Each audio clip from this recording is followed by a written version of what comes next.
প্রিয় দর্শক, আপনাদের সবাইকে স্বাগত। এই সময়ে সঙ্গে আছি আমি এস আকাশ। আজ আমরা যে ধর্ষণ মামলায় যে পর্যবেক্ষণ দেওয়া হয়েছে সেই বিষয়ে আমরা আলোচনা করব। আপনারা জানেন যে রাজধানীর বনানীতে রেন্ট্রি হোটেলে দুই শিক্ষার্থী যে ধর্ষণের অভিযোগে যে মামলা হয়েছিল সেই মামলার রায় বের হয়েছে।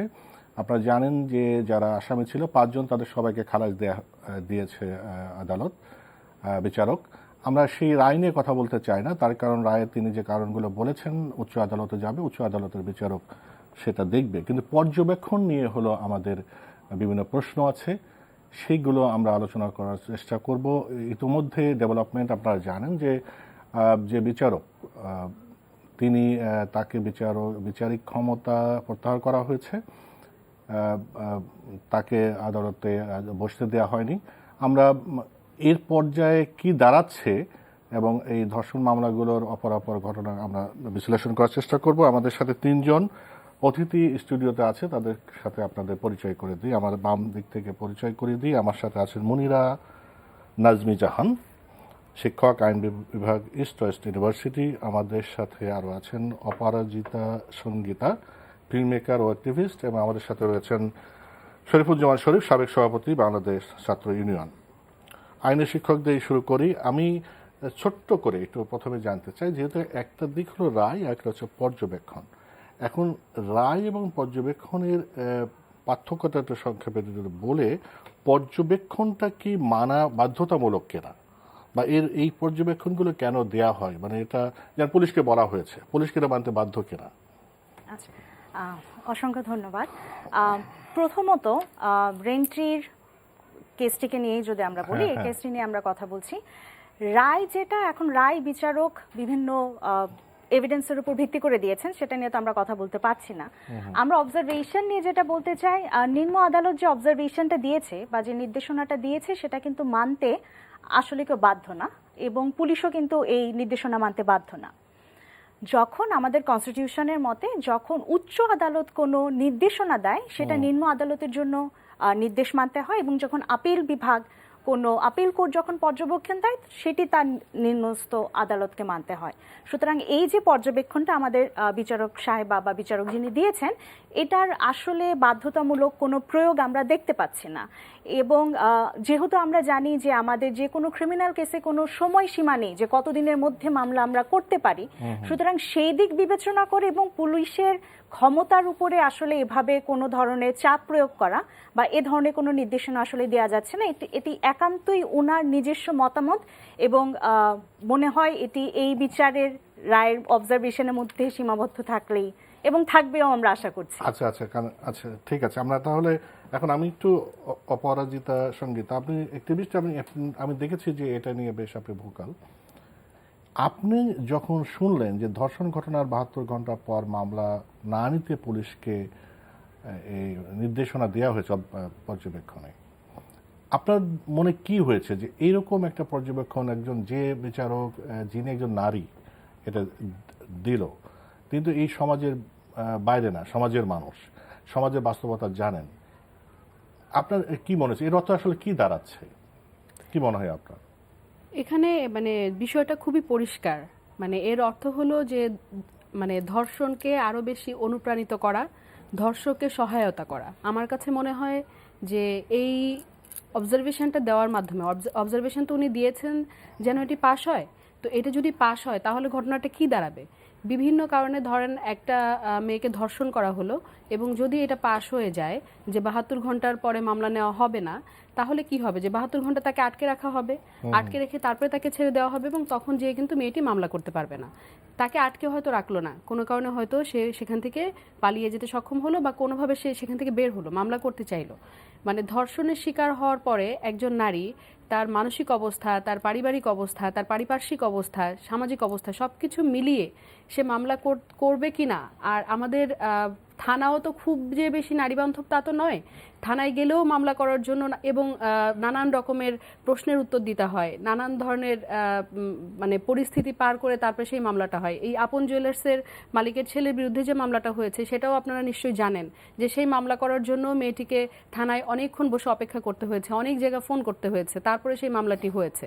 তো যেইখানে আমাদের একটা মামলা হওয়ার জন্য এমনিতেই এই ধরনের প্রতিবন্ধকতা আছে, সেইখানে যদি আবার বলে দেওয়া হয় যে 72 ঘন্টা পরে ধর্ষণের মামলা নেওয়া যাবে না, এই ধরনের মানে অবজারভেশন মানে একজন নারী কি করে দেয়, সেইটা আসলে আমার কাছে এখন পর্যন্ত বোধগম্য নয়। যে আমি শরীফুজ্জামান শরীফ, এই যে যেমন ধরুন আইনের শিক্ষক যেমন বলছিলেন যে অপরাধ আসলে তামাদি হয় না, বিশেষ করে ফৌজদারি যে অপরাধ, ইনি একজন বিচারক, তিনি কি তার কি এটা জানা নাই, মানে তার কি এটা অজ্ঞতা? আরেকটা হলো যে যদি উনি এটা বলেন যে মামলা 72 ঘন্টা পর নেওয়া যাবে না, তার কারণ তা আলামত থাকে না। এখন তার মানে কি 72 ঘন্টার পর এই অপরাধটা মানে অপরাধ বলে গণ্য হবে না? আপনার পর্যবেক্ষণ কি? আপনাকে ধন্যবাদ। দর্শক শ্রোতা এবং অন্য আলোচকদেরকে শুভেচ্ছা। গত কয়েকদিন ধরে এই মামলাটি নিয়ে বেশ চাঞ্চল্য সৃষ্টি হয়েছে। এই ঘটনাটি যখন ঘটার পর আমরা বেশ কয়েকটা প্রতিবাদ কর্মসূচি পালন করেছিলাম, সঙ্গীতাদি ছিলেন শাহবাগে। ফলে এই মামলাটি এবং তার অগ্রগতি নিয়ে সামগ্রিকভাবে আমাদের কতগুলো ক্লোজ পর্যবেক্ষণগুলো ছিল। কনক্লুশনের জায়গাটি আসি, একজন বিচারক শুধুমাত্র 72 ঘন্টা না, তার অবজারভেশনের প্রত্যেকটা ভাষা যদি আপনি দেখেন, আমি মনে করি একজন নাগরিক হিসাবে খুবই আপত্তিকর, অগ্রহণযোগ্য। একজন বিচারক তিনি বলছেন যে আপনি আদালতের সময় নষ্ট করলেন কেন? আপনি বিচার চাইতে এসে, একটা মামলার গ্রাউন্ড নাও থাকতে পারে, কিন্তু আদালতের পক্ষ থেকে এই কথাটি আমি এর আগে কখনো শুনিনি যে আদালত উষ্মা প্রকাশ করছে যে আপনি একটা ফলস গ্রাউন্ড নিয়েও যদি একটা মামলা বিচার চাইতে যান, আদালতের পক্ষ থেকে এই কথাটি বলা যায় না। কেন যায় না? মানুষের ভরসার সর্বশেষ জায়গা হচ্ছে আদালত, এবং কেউ সুখে আদালতের কাছে যায় না। সুতরাং তার এই যে বক্তব্যটি, সরকারের যে স্ট্যান্ড, সরকারের যে প্রতিক্রিয়া এবং বাংলাদেশের সুপ্রিম কোর্টের যে প্রতিক্রিয়া, এটিকে আমি অ্যাপ্রিসিয়েট করি এই কারণে যে আমরা এই ধরনের ঘটনায় তাৎক্ষণিকভাবে এই ধরনের প্রতিক্রিয়াটা, এত দ্রুত রিয়াকশনটা আমরা দেখিনি। যদিও 2019 সালে সুপ্রিম কোর্ট থেকে হাইকোর্ট থেকে একটা নির্দেশনা ছিল এবং তারা উষ্মা প্রকাশ করেছিলেন বাংলাদেশের নিম্ন আদালতের কয়েকজন বিচারক সম্পর্কে, যে তারা যথাযথভাবে বিচার কার্যক্রম পরিচালনা করছেন না। এর ভেতর থেকে আপনি আরও একটা জিনিস দেখতে পাচ্ছেন, সেটা হচ্ছে মিডিয়াতে আসে না বলে আমরা একটা ঘটনার কথা শুনছি, কিন্তু এরকমের ঘটনা আমাদের দৃষ্টির বাইরে অনেক সময় থেকে যায়। আমাদের আস্থার জায়গা হচ্ছে ওইটা যে খুব তাৎক্ষণিকভাবে বাংলাদেশের সুপ্রিম কোর্টের মাননীয় প্রধান বিচারপতি তিনি তার অফিস থেকে তাৎক্ষণিক উদ্যোগটা নিয়েছেন, এবং আমি মনে করি এটি আইনগতভাবেই আইন অনুসরণ করে উদ্যোগটা নেওয়া হয়েছে। আমাদের এখানে অনেক সময় আইন অনুসরণ করে উদ্যোগ গ্রহণ করার ক্ষেত্রে দীর্ঘসূত্রিতার আশ্রয় নেওয়া হয়। এই জায়গাতে দ্রুত সময়ের মধ্যে আমাদের যে উদ্বেগ, আমাদের যে উষ্মা, এবং গত কয়েকদিন ধরে এটি নিয়ে বিচার প্রার্থী মানুষের মধ্যে যে অসহায়ত্ব তৈরি হয়েছিল, যে এরকমের ঘটনা একটা আদালতের কাছ থেকে, একজন বিচারকের কাছ থেকে, এটি অনাকাঙ্ক্ষিত এবং অপ্রত্যাশিত। তার প্রেক্ষিতে সরকারের এবং বাংলাদেশের সুপ্রিম কোর্টের উদ্যোগটি ভালো। আর অন্য জায়গাটি যদি দেখেন যে বাংলাদেশের নারীর নির্যাতন যেমন বাড়ছে, আবার তার অসহায়ত্ব বাড়ছে, আইনের কাছে যাওয়া, এবং এটি হয়তো নেক্সট পার্টে আপনার আলোচনার জায়গায় এগুলো নিয়ে আমরা কথা বলবো। কিন্তু সামগ্রিকভাবে এই বিষয়গুলো নিয়ে কথা বলার, এটি বিচারের সাথে সম্পৃক্ত। তারপরেও বিচারের ব্যবস্থার মধ্যে আমরা তো মানে যারা দায়িত্বে আছেন, সরাসরি যুক্ত আছেন, তারাও কিন্তু বিচার প্রক্রিয়ার নানা রকমের খুঁটিনাটি ত্রুটিগুলো বিভিন্ন সময় তাদের মুখ থেকে তুলে ধরেন। ফলে এটি নিয়ে কথা বললেই যে সেন্সিটিভ যে জায়গাটি আছে, সংবেদনশীল যে জায়গাটি আছে, সেটি যে আমি তাকে ছোট করছি, বিষয়টি সবসময় সেটা না। এখানে ঠিকই বলেছেন যে এইখানে এমন একটা বিষয়, আইনমন্ত্রী এবং যে প্রধান বিচারপতি যে এটা খুব আমলে নিয়ে খুব তাৎক্ষণিকভাবে ব্যবস্থা নিয়েছেন, এটা একটা ইতিবাচক স্বস্তির জায়গা, যে বিচার ব্যবস্থার প্রতি মানুষের যা আস্থার সংকট যাতে তৈরি না হয় সেটা খুব ভালো একটা বিষয়। এখানে আমি আরেকটু যুক্ত করতে চাই, উনি যে বিশ্লেষণটা দিয়েছেন আমার মনে হয় সেটা নিয়েও আমাদের একটু কথা বলা হ্যাঁ, দরকার। সেটাই আসছি, আপনার কাছে আসবো। আমি ওই বিশ্লেষণের কথাই বলছি। আমি মনিরা নাজমি জাহান, আমি একটু বলি, আসলে তো যখন একজন বিচারক ইজলাসে যখন বিচার রায় ঘোষণা পড়েন, ওগুলো তো আমাদের রেকর্ড করার কোনো ব্যবস্থা থাকে না। কিন্তু গণমাধ্যমে যেটা আসছে সেটা বলি যে উনি পর্যবেক্ষণে বলেছেন যে ওই 2 মেয়ে পার্টিতে এসে আসামিদের সঙ্গে মদ্যপান করেছে এবং তাদের সঙ্গে নেচেছে, এটা ধর্ষণ হতে পারে না। তারা ঐচ্ছিক যৌন মিলনের অংশীদার ছিলেন কারণ তারা স্বেচ্ছায় পার্টিতে গেছেন, ইত্যাদি ইত্যাদি। এখন আমার কথা হচ্ছে যে নারী কি কোনো পার্টিতে যেতে পারবে না, সেখানে নাচতে পারবে না? সে কি অ্যাডাল্ট হলে সে কি একটু মদ পান করতে পারবে না? এই যে বিচারক যে এই যে পর্যবেক্ষণটা দিলেন, এটাকে আপনি কিভাবে পর্যবেক্ষণ করবেন যে সমাজের যে বাস্তবতা আমরা দেখি, যে পুরুষতান্ত্রিক মানসিকতা, সেটারই প্রতিফলন ঘটলো কিনা? আচ্ছা, ওনার অবজারভেশন আমিও পত্রিকাতে পড়েছি। উনি ভিকটিমের দুজনের লাইফস্টাইল নিয়ে কথা বলেছেন, তাদের ফিজিক নিয়ে উনি এক ধরনের মন্তব্য করেছেন। এখানে বিষয়টি হচ্ছে, এমনিতে আমরা একটা পুরুষতান্ত্রিক সমাজে বাস করছি, সেখানে আসলে এই ধরনের অবজারভেশন আসলেই যাদের মধ্যে ক্রিমিনাল টেন্ডেন্সি আছে তাদেরকে আর একটু উস্কে দেওয়ার মতো, হ্যাঁ, যে আগুনে ঘি ঢেলে দেওয়ার মতো, যে ঠিক আছে, যেহেতু মেয়ে দুইটার চরিত্র, এখানে তো আসলে ক্যারেক্টার অ্যাসাসিনেশন আমরা বলতে পারি, যে ঠিক করে দেওয়া হচ্ছে যে কোন মেয়েটি ভালো কোন মেয়েটি খারাপ। এখন দেখেন, এটা কিন্তু একদিনের বিষয় না।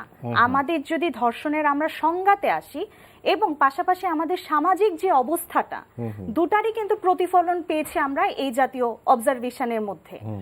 এখন এই যে সামাজিক অবস্থানটা, যে আমাদের আরেকটা সাক্ষ্য আইনের ধারাকে নিয়ে অনেক কথা হয়েছে, যে যেখানে আমরা ভিকটিমের চরিত্রতে চলে যাই, যে উনি আসলে ভালো চরিত্রের অধিকারিনী কিনা, এটা নিয়েও তো অনেক গুঞ্জন শোনা যায়। এটা এই ধারাটিকে বাদ দেওয়ার জন্য উদ্যোগ নেওয়া হয়েছে। এখন আমরা যদি খেয়াল করি, এই ধরনের বহু জাজমেন্ট আমরা আগেও কিন্তু পেয়েছি, যেখানে বলা হয়েছে যে ভিকটিমের পাস্ট সেক্সুয়াল হিস্ট্রির উপরে বেস করে যে তার সাক্ষ্য কি আমরা গ্রহণ করব কিনা। এখন যেটা কথা, এই যে অবজারভেশনে বলা হলো যে 72 ঘন্টা পর আসলে মামলা না নিতে, এই যে মেডিকেল টেস্টটা নিয়ে প্রশ্নটা উঠেছে, এই মেডিকেল টেস্টের ভিত্তিতেই কিন্তু কখনো সাজা দিয়ে দেওয়া হয় না। এই মেডিকেল টেস্ট শুধুমাত্র একটি সাহায্যকারী সাক্ষ্য হিসাবে কিন্তু কাজ করে। এর পাশাপাশি আরো অনেক ধরনের সাক্ষ্যকে দিয়ে কিন্তু পরবর্তীতে একটি জাজমেন্টে আসে।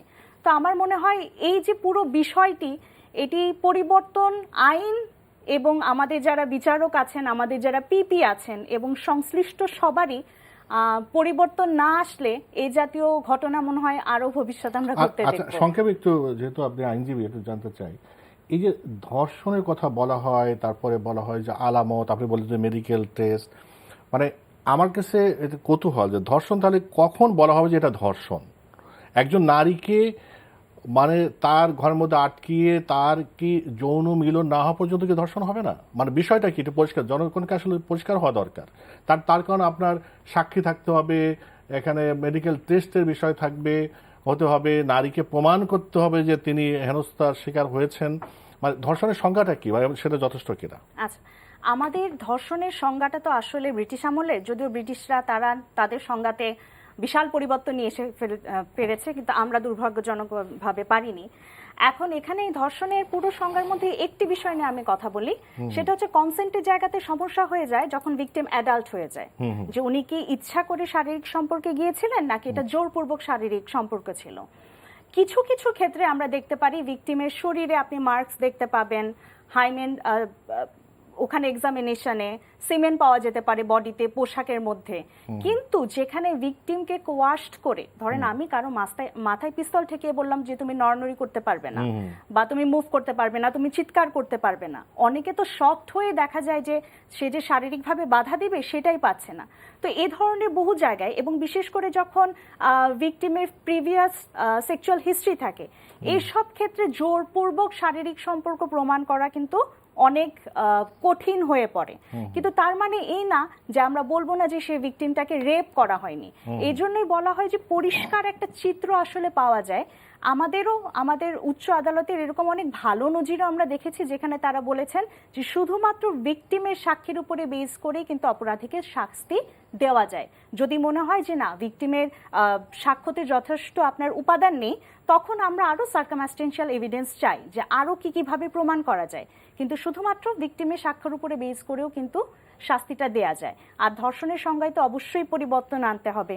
আমাদের উল্লেখযোগ্য পরিবর্তন নিয়ে তো অনেক এনজিও অনেক দিন ধরে কাজ করছে। ইনফ্যাক্ট এই যে আমরা গত বছর যে শুধু শাস্তি চেঞ্জ করলাম, আসলে আমি আজকে বাংলাদেশ প্রতিদিনে পড়লাম যে পুলিশ তাদের একটি পরিসংখ্যান সামনে নিয়ে আসছে যে এই ধর্ষণের শাস্তি বাড়ানোর পরেও কিন্তু প্রতি বছর 10% হারে নারী ও শিশু নির্যাতনের মামলা বাড়ছে।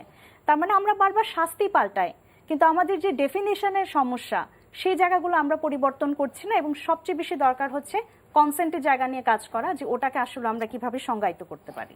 অপরাজিতা সংগীতা, আপনি যেটা বলছিলেন যে বিচারক যে পর্যবেক্ষণ দিয়েছে সেই পর্যবেক্ষণ নিয়েই অনেক কথা বলার আছে, যেটা আমি পড়েছি যে উনি এই 2 মেয়ে পার্টিতে যে আসামিদের সঙ্গে নেচেছে বা পুলে সাঁতার কেটেছে, তার মানে হচ্ছে যে তারা যৌন মিলনের সম্মতি তাদের ছিল বলে উনি ধরে নিচ্ছেন, এবং তারও বলেছেন যে সেক্সুয়ালি হ্যাবিচুয়েটেড, যেটা পাস্ট অ্যাকচুয়ালি কার সাথে কি করছে না করছে অতীতে, মানে এই ব্যাখ্যাটা আপনাদের কাছে জানতে চাই আর কি, মানে এটা কোন ধরনের ব্যাখ্যা? মানে একজন নারী যদি মানে সেক্সুয়ালি অ্যাক্টিভ হয় তার মানে সে ধর্ষণের শিকার হবে না, এটা আসলে কোন জায়গা থেকে বলা যায়? আমার কাছে তো মনে হয় এই কথাটা বলাটাই একটা অপরাধ।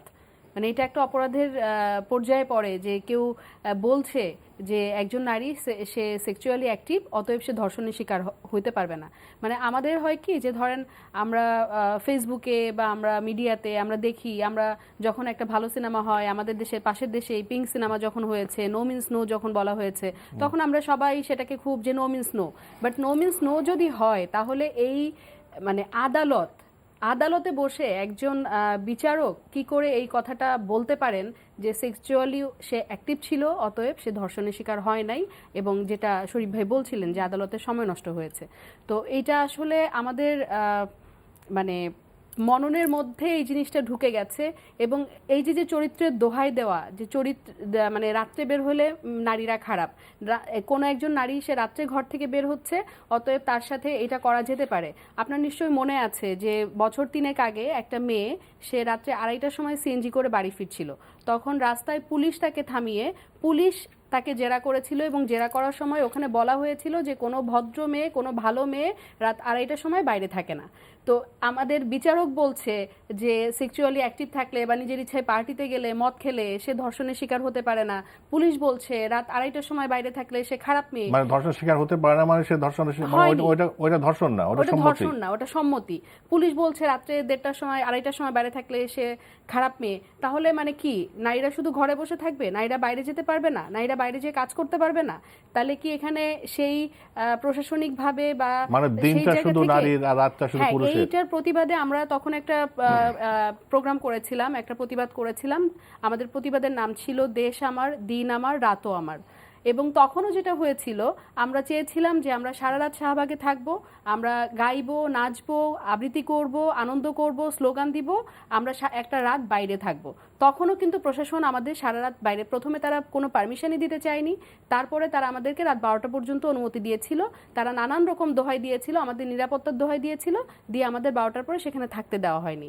তারপর যেটা হয়েছে যে গত বছর এবং এবছর আপনারা নিশ্চয়ই দেখেছেন যে শাহবাগ থেকে মানিক মিয়া এভিনিউ পর্যন্ত একটি পদযাত্রা করা হয়েছে, যেটা শুরুই করা হয়েছে 12টায়। তো আমি মনে করি যে এটা আমাদের একটু হলেও, আমরা যে কথা বলি বা আমরা যে প্রতিবাদ করি, একটু হলেও আমাদের সেখানে মানে আমরা আগাতে পেরেছি। যে আমাদের তখন 12টায়, 3 বছর আগে আমাদের 12টায় প্রোগ্রাম শেষ করতে হয়েছিল, এখন আমরা 12টায় প্রোগ্রামটা শুরু করতে পেরেছি। কিন্তু শুরু করার পরে কি হলো? শুরু করার পরেও কিন্তু 3 গাড়ি পুলিশ পাহারায় আমাদের পদযাত্রা করতে হলো। কেন? এটা তো আমার দেশ। আমার দেশে কেন রাত্রেবেলা নারীরা একটা পদযাত্রা করতে পারবে না? সেখানে কেন পুলিশের পাহারা দিতে হবে? হবে। আমরা তো পুলিশের কাছে নিরাপত্তা চাই নাই। তার মানে এখানে রাষ্ট্রই কিন্তু স্বীকার করে নিচ্ছে যে এই রাষ্ট্র আমাদের মানে নারীদের জন্য নিরাপদ না, রাত্রেবেলা আমাদের এই রাস্তাটা আমাদের জন্য নিরাপদ না। কিন্তু সেটা তো হবার কথা ছিল না। রাত্রে যখন এই প্রোগ্রামটা চলছিল আমি লাইভ করছিলাম, লাইভের মধ্যে একজন এসে কমেন্টস করছিল আপনারা রাত্রে কেন বের হয়েছেন, আপনারা কেন দিনে করছেন না। তো এই যে রাত্রে কেন বের হয়েছেন, কোনো একজন পুরুষকে কি এই প্রশ্নটা করা হয় যে আপনি রাত্রে কেন বের হয়েছেন?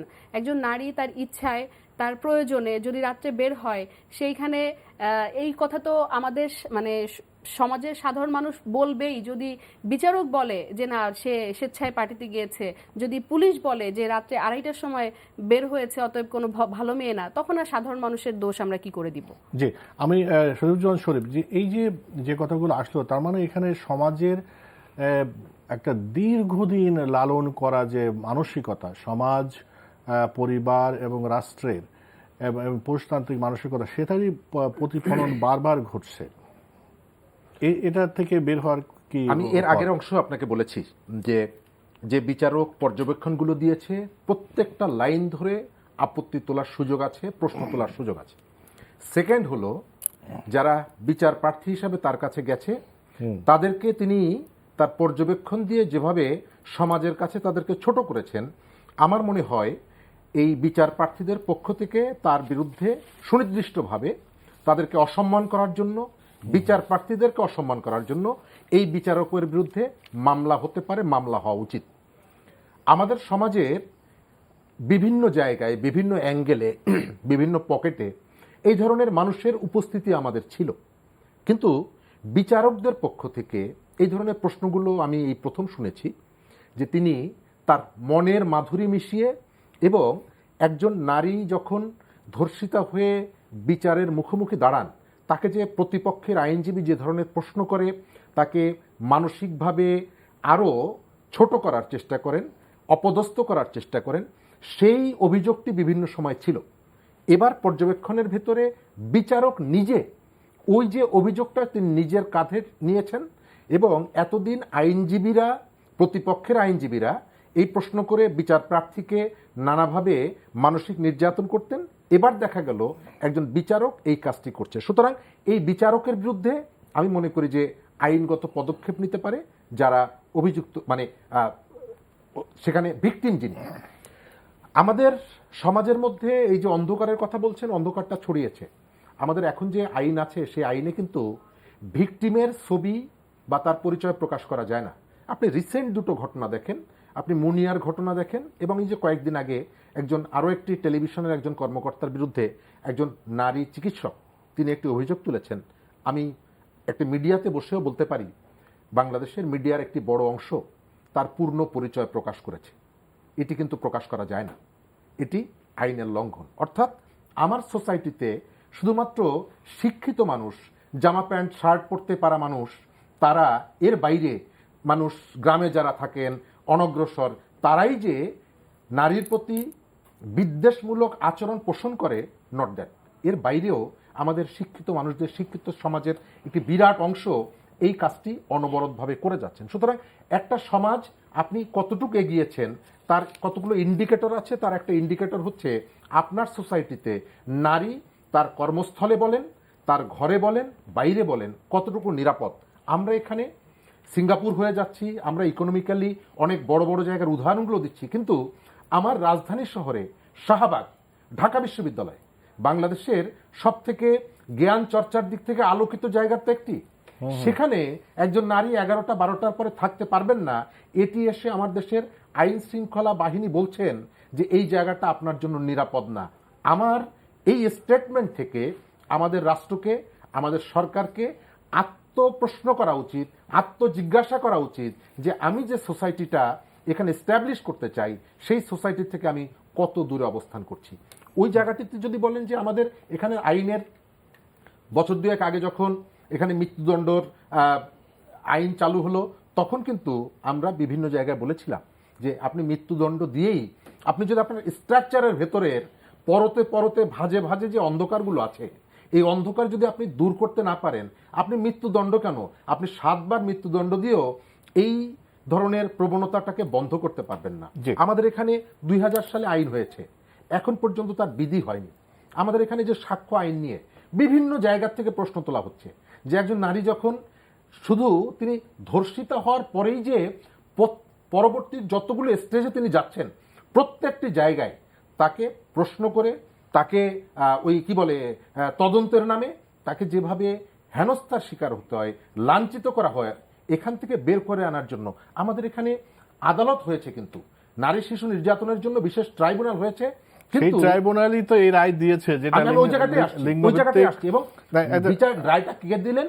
একজন নারী, যার কাছে নারী তুলনামূলকভাবে, যদিও এটি আমি স্বীকার করি না, নারীর নিরাপত্তা কেবল নারী নিশ্চিত করবেন, তার প্রতি নারী কেবল সংবেদনশীল হবেন, আমি এটি বিশ্বাস করি না। তারপরেও না, এটা তো করা দরকার ছিল যে আপনার যে আদালত তৈরি করা হয়েছে যে লিঙ্গভিত্তিক যে অপরাধ সেটাকে দেখভাল করার জন্য, যাতে লিঙ্গভিত্তিক অপরাধটা সমাজে কমে, এমন একটা রায় দিল, তার সেটা নিয়ে ওই যে জায়গাটা, মানে এই জায়গাগুলোতে আমরা যেটা দেখতে পাচ্ছি যে আইনমন্ত্রী বলেছেন যে ওই বিচারকের কাছে ব্যাখ্যা চাওয়া হবে, উনি হয়তো ব্যাখ্যা দিবেন, কিন্তু যেটা শরীফুজ্জামান শরীফ বলেছেন, আইনে কি এরকম কোনো ব্যবস্থা আছে কিনা যে ওই বিচারকের বিরুদ্ধে কোনো ব্যবস্থা নেওয়ার ব্যবস্থা আছে কিনা, মামলা করা যাবে কিনা, বা উনি যে এখন যেটা বোঝা যাচ্ছে উনি যে পর্যবেক্ষণ দিয়েছে সেটা তো কোনো কার্যকারিতা থাকবে না, কিন্তু যে রায় দিয়েছেন সেটা তো উচ্চ আদালত দেখবেন, সেখানে আমরা কথা বলতে পারছি না। কিন্তু ওই বিচারকের বিরুদ্ধে কি ভিকটিম কি ব্যবস্থা নেওয়ার কোনো মানে আছে কিনা, ইখতিয়ার আছে কিনা, আইনে কি বলে? আচ্ছা, আসলে যেহেতু এটা একটা এখনো চলমান, হয়তো বা আপিলে যাবে, তো বিষয়বস্তু নিয়ে তো কোনো মন্তব্য করতে পারছি না। বিভিন্ন সময় নির্দেশনা দেওয়ার সময় এবং অবজারভেশন বা রায় দেওয়ার সময় ভিকটিমদেরকে নিয়ে অনেক ধরনের কথা বলা হয়। এখন যদি সব সময় আমরা এই কাজটা করতে চাই, তাহলে হয়তোবা যারা বিচারক তারা হয়তোবা বিচার দেওয়ার সময় স্বাধীনভাবে বিচার ব্যবস্থাটা আসলে পরিচালনা করতে পারবে না। তো এই ক্ষেত্রে আসলে উনার বিরুদ্ধে মামলা করা যাবে কিনা সেটা এই মুহূর্তে বলতে পারছি না, যেহেতু উনি ওনার বিচারিক ক্ষমতা প্রয়োগ করেই এই অবজারভেশনটা দিয়েছেন। কিন্তু ওনার জন্য ওনার এগেনস্টে অ্যাডমিনিস্ট্রেটিভ অ্যাকশন তো নেওয়াই হচ্ছে, যেটা আমরা জানি যে ওনাকে আজকে অফিস করতে দেওয়া হয়নি এবং বলেছে ওনার কাছে জানতে চাওয়া হবে এই ধরনের বিষয়টি। এখন ভিকটিম উঠে মামলা করবে কিনা আমি ঠিক এটি বলতে পারছি না, কখনো আমরা এটা দেখিনি। তার মানে আমরা যেহেতু বিচার কার্য চলমান আছে, উচ্চ আদালতে যাবে, উচ্চ আদালত বিচারক এই বিষয়গুলো অবশ্যই তখন পর্যবেক্ষণ করবেন, যে উনি পর্যবেক্ষণের মতো বিচারটাও আইন অনুযায়ী করেছেন কিনা সেটা তো অবশ্যই দেখবেন। যেমন এখানে বলা হয়েছে যে মামলাটি দুর্বল, প্রমাণের ঘাটতি এবং গুরুত্বপূর্ণ সাক্ষীর অভাব, হয়তো তাই ছিল। আপনাদের বিভিন্ন অপরাজিতা সংহিতা, এই যে প্রায়ই দেখা যায় যে ধর্ষণের মামলা এই সব কারণে মামলাটি হয় দুর্বল, পুলিশ হয়তো এমনভাবে এটা করে যে খুবই দুর্বলভাবে এটা উপস্থাপন করে, সাক্ষী থাকে না, প্রমাণ করা যায় না, হয়তো ভিকটিম শেষ পর্যন্ত যারা অপরাধী তারা খালাস পেয়ে যায়। এবং এক্ষেত্রে আমরা সেটাই দেখছি যে তাদেরকে, হ্যাঁ, এটা হয়তো আপিল হচ্ছে বা যাবে, কিন্তু এটা কেন হচ্ছে? কারণ আমাদের সামনে আসলে ওরকম দৃষ্টান্ত নাই। এই যে একটু আগে যেটা বলছিলেন, আপু বলছিলেন যে আমাদের এরকম আমরা আগে দেখি নাই যে ওনার বিরুদ্ধে মামলা করা যাবে কিনা, আমাদের সামনে কোনো দৃষ্টান্ত নাই। কিন্তু আমি মনে করি যে আমাদের ধরেন এই যে একটু আগে শরীফ ভাই একটি পরিসংখ্যান বলেছেন যে এটা আরো বাড়ছে, তো কেন বাড়ছে? মানে এই যে শাস্তি বাড়ানো হলো তারপরেও বাড়ছে, তো আমার কাছে মনে হয় যে এটা বাড়ার অন্যতম কারণ হলো আমাদের কার্যকর হয় না। মানে আমাদের আইন আছে, আইনে হয়তো কেউ সাজা পাচ্ছে বা কেউ প্রভাব খাটিয়ে সেখান থেকে বের হয়ে যাচ্ছে, কিন্তু যাদের সাজা হচ্ছে, পত্রিকার পাতা খুললে আপনি সকালবেলা কয়টা হলো ধর্ষণের খবর দেখেন আর কয়টা সাজা কার্যকর হয়েছে সেই খবরটা দেখেন। আমরা তো সাজা কার্যকর হয়েছে এই খবরটা আমরা পাই না। ফলে আমাদের মধ্যে যারা এই কাজগুলো করছে, যারা এই ধরনের অপরাধের সঙ্গে যুক্ত, তাদের মধ্যে কোনো ভয় নাই। তারা জানে যে এই দেশে এই অপরাধ করে এই ছলে বলে কৌশলে নানান রকমভাবে পার পেয়ে যাওয়া যাবে। এই যে বিচারক এই অবজারভেশন দিয়েছেন এবং ওনাকে আজকে ওনার বিচারিক কার্য পরিচালনা করতে দেওয়া হয় নাই, কিন্তু না দিয়ে কি হয়েছে, ওনাকে আরেক জায়গায় ট্রান্সফার করা হয়েছে। উনি কিন্তু এই যে অবজারভেশনটা দিলেন সেই কারণে উনি এক জায়গা থেকে আরেক জায়গায় গেলেন। এই যাওয়ার ঘটনাটা আমরা দেখি, বিভিন্ন জায়গা পুলিশ দুর্নীতি করে, বিভিন্ন জায়গা বিভিন্ন মানে ধরনের এই ঘটনায় আমরা দেখি যে তাদেরকে এক জায়গা থেকে প্রত্যাহার করা হয়। এই প্রত্যাহার করার পরে চুপে চাপে কিন্তু কিছুদিন পরে তারা তাদের জায়গায় আবার ফেরত আসে। তো এই যে যে ফেরত আসে, এরাও জানে, যারা অপরাধটা করছে তারাও জানে যে আমাদের কিছু হবে না, আমরা আমরা এই কাজগুলো করে যাব এবং কিছুদিন পরে আবার আমাদের জায়গায় আমরা ফেরত আসব। এবং যারা অপরাধ করছে, যারা ধর্ষণ করছে, যারা ধর্ষণের পর হত্যা করছে, তারাও জানে যে প্রথমত এই সাজা হওয়ার ঘটনা কম, প্রভাব খাটিয়ে তারা সেখান থেকে বের হয়ে যেতে পারবে। যেটা আপন জুয়েলার্সের ক্ষেত্রে আমরা দেখেছি, তারা কিন্তু বলেছিল যে আমাদের কিছুই হবে না, আমাদেরকে কিছুই করতে পারবে না, সেটা তারা বলেছে এবং এখন তাদের খালাস দেওয়া হয়েছে। তো সেইটা একটা মানে আমার কাছে মনে হয় যে আমাদের বড় প্রতিবন্ধকতা, যে বিচার কার্যকর হয় না। আর তারপরে হলো যে যাদের মানে আইনের ফাঁকফোকর দিয়ে বের হয়ে যাচ্ছে এবং তারপরে যাদের সাজা হচ্ছে সেটাও কার্যকর হচ্ছে না। এবং যারা এই রায়গুলো দিচ্ছে বা যারা এই অপরাধের সাথে যুক্ত থাকছে, তারাও কিছুদিন পরে তাদের জায়গায় আবার ফেরত আসছে। এটা একটা দিক। একটা ছোট্ট করে একটু যদি বলেন, অন্য একটা প্রশ্ন করি, সেটা হলো এমনি যে ভিকটিম, যে ধর্ষণের শিকার যে হচ্ছে যে নারী, তার ক্ষেত্রে হয়তো প্রমাণ করা বা সাক্ষ্য আইনের সীমাবদ্ধতা আছে, আমাদের সমাজের অনেক পারসেপশনের বিষয় আছে, পুলিশের বিষয় আছে, বিচারের বিষয়, অনেক একটা বিষয়। কিন্তু সবসময় যে যিনি ধর্ষণের অভিযোগ যে সত্য, অনেক সময় তো মিথ্যা অভিযোগও হচ্ছে। তখন সেই পুরুষের সুরক্ষাটা কি? হ্যাঁ, অবশ্যই মিথ্যা অভিযোগ আছে, কিন্তু সেখানেও আমি বলবো যে পার্সেন্টেজ কত, মানে যেটা আপনি বলছেন সেটা হয়তো এক্সেপশন। তো সেই এক্সেপশনটাকে তো আমরা এক্সাম্পল হিসাবে হাজির করতে পারি না। যখন হলো আমরা যে নারীবাদের কথা বলি, নারীবাদের কথা কেন বলতে হচ্ছে আমাদের, নারী দিবস কেন পালন করতে হচ্ছে আমাদের ওই সমতাটা নেই বলে। যদি সেই সমতাটা থাকতো তাহলে তো আর এগুলো আমাদের প্রয়োজন হতো না। তো একইভাবে যে দুই একটা ঘটনা সেটাও হয়তো আছে, কিন্তু তার অপোজিটে এই ধর্ষণের ঘটনা, সত্য ঘটনা এত বেশি যে সেইটা নিয়ে আসলে আমাদের আলোচনাটা খুব কম হয়। কিন্তু আমি মনে করি হ্যাঁ, সেটাও আমাদের একটা আলোচনার বিষয় হওয়া উচিত।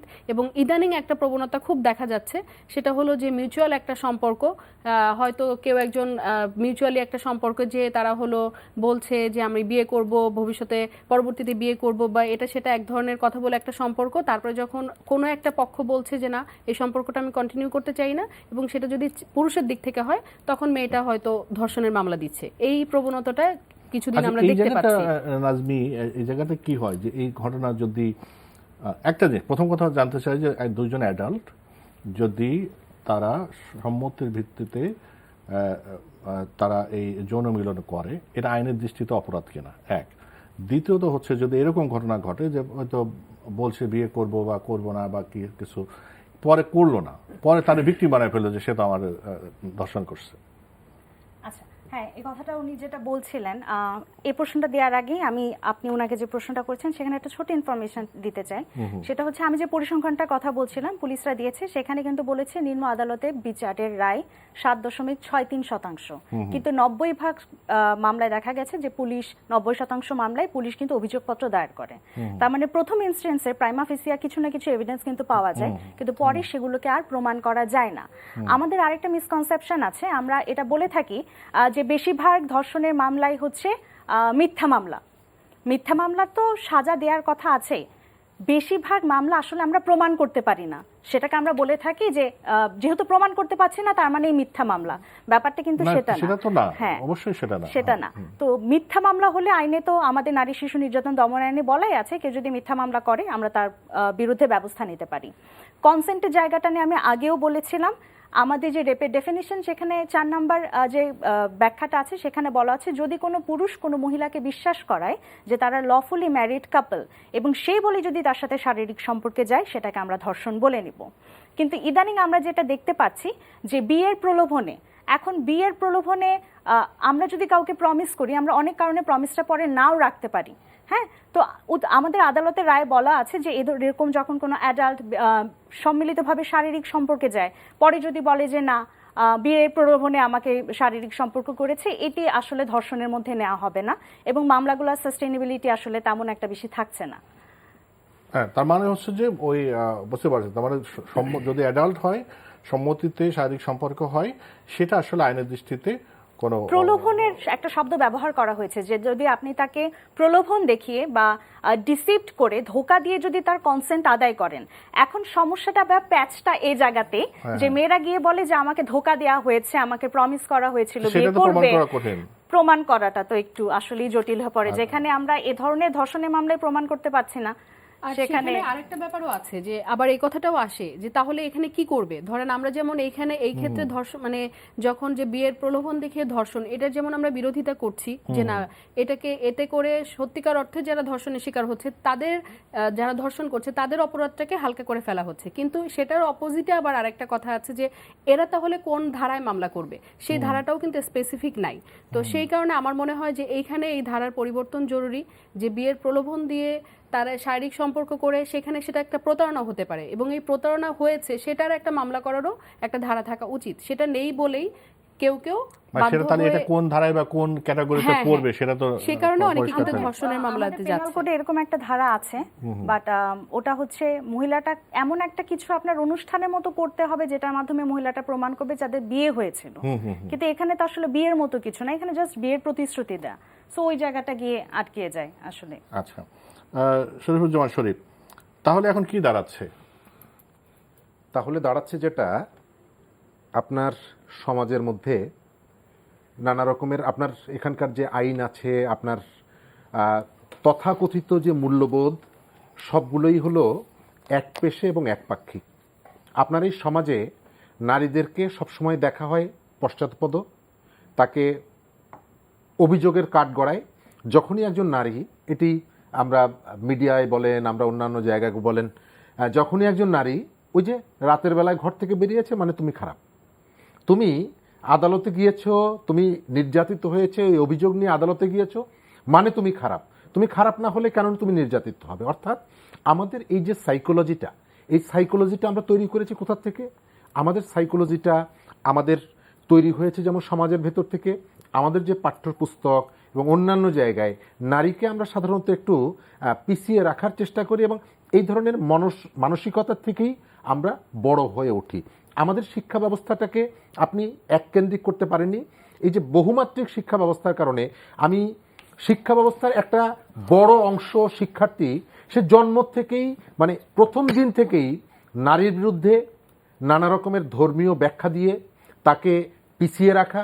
আপনি ওয়াজগুলোতে দেখবেন, আমি সবার কথা বলছি না, একটা বিরাট সংখ্যক ওয়াজে টার্গেটই থাকে নারীকে কিভাবে অপমানিত করা যায়, তাকে হেয় করা যায়, তাকে ছোট করা যায় এবং এর ভেতর থেকে সুরসুরি দিয়ে তিনি পরবর্তী আরেকটি ওয়াজে যাতে আমন্ত্রণ পান তার জন্য একটা গ্রাউন্ড তৈরি করে রাখেন।